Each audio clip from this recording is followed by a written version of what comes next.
than if you were to paint with acrylic in the usual way. So we've started to get a little bit of texture into that fleece now.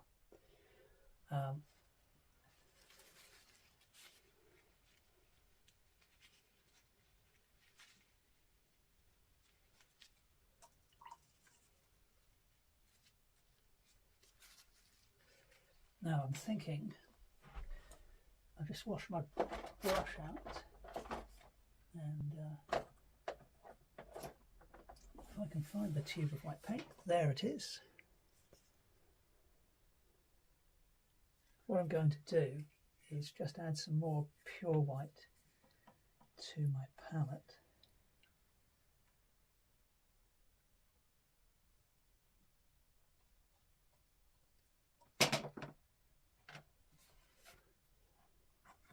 So I've got some pure white here. Just going to add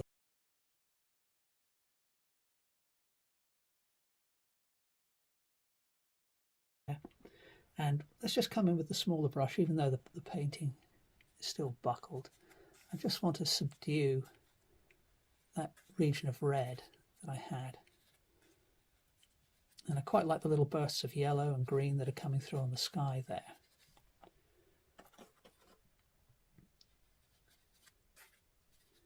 Just sort of harmonize the colors a little bit, but leave some of that red showing through.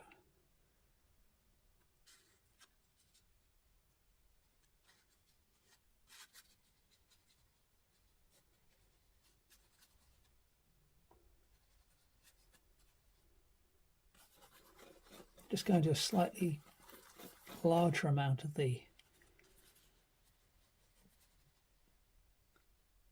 darker color to bring that in closer to the back of this sheep to make the animal stand out more against the sky. Quite like the sort of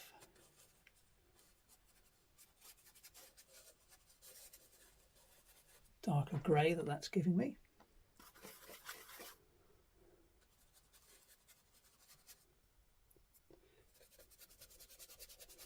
So, by controlling the amount of water that you have in the, I guess it's kind of an obvious statement in some ways, but controlling the amount of water you've got in your paint, you can control not only how far the paint goes on the painting or across the paper, but you're also able to, change the type of marks that you make as well.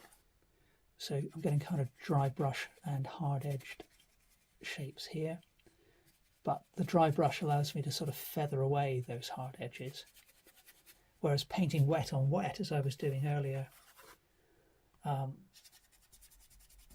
with the fleece of the main sheep, that gives you very, very sort of soft effects, translucent effects.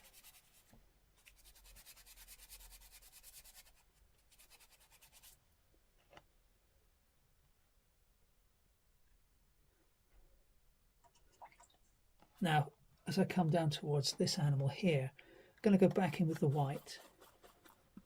Pick up a little cerulean blue.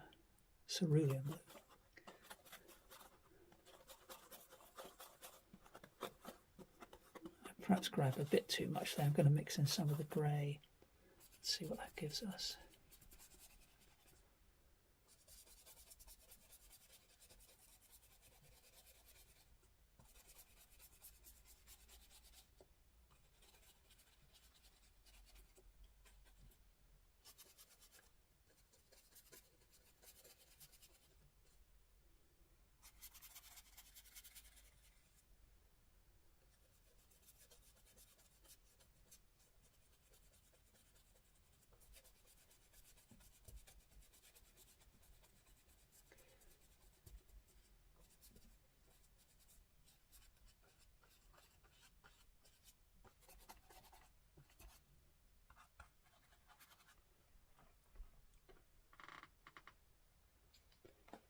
Now things are looking really quite stormy there, but I quite like that. I just need to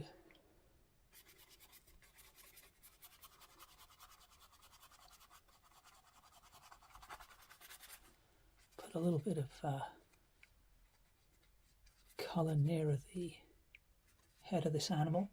but I don't want it to be all one colour particularly, so I'm going to put a bit more white into the mix.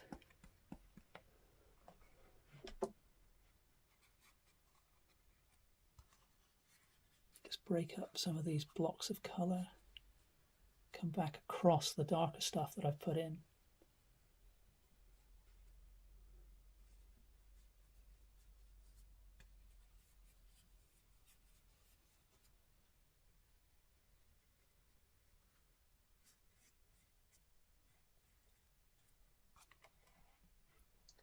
And then we've got some yellow, quite a lot of yellow in the ground. So I'm just going to take a little bit of the pure cad yellow, mix that in with some white.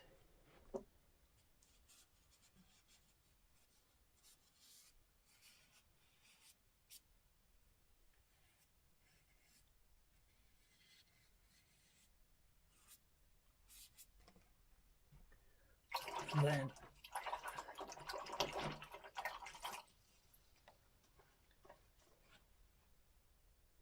bit of pure white, again fairly thick stuff.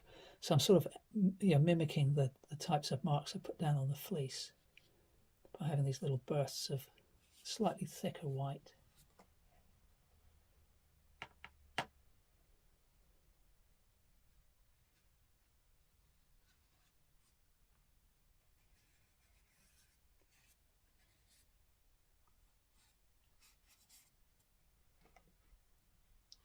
And then we're getting close to sort of what I would say the first stage of the painting being finished. So what I'll do is put in a bit of a cast shadow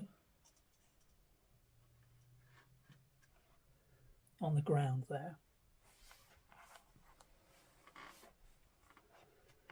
Now the question is what colour to make that. So, conventionally to go with sort of a darker green. And I guess that's still appropriate. Oh, I want to just hide that dodgy leg there. So let's grow a bit of yellow and white.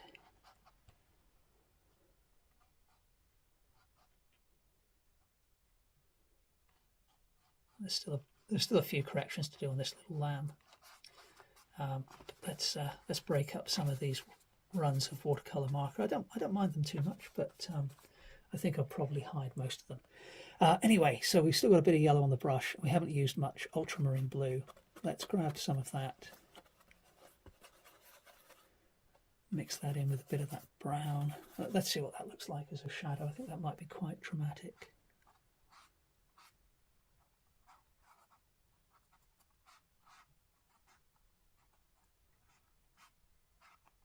So what I can do here is I can hint at blades of grass by putting a frayed edge on the top edge of the shadow. And then by leaving little gaps, I can hint at lighter bits of grass coming up in front of that shadow. So if we think about how we create the edges of all the big shapes we make, we can often create a lot of detail fairly quickly and efficiently. And at the moment, I'm barely gripping the brush. It's a very light hold I've got on the brush. So, you don't have to kind of fight it. The brush will often do a lot of the work for you, but you've got to kind of relax and not be too fussy about it. I quite like that colour of shadow, so I'm going to continue that over here.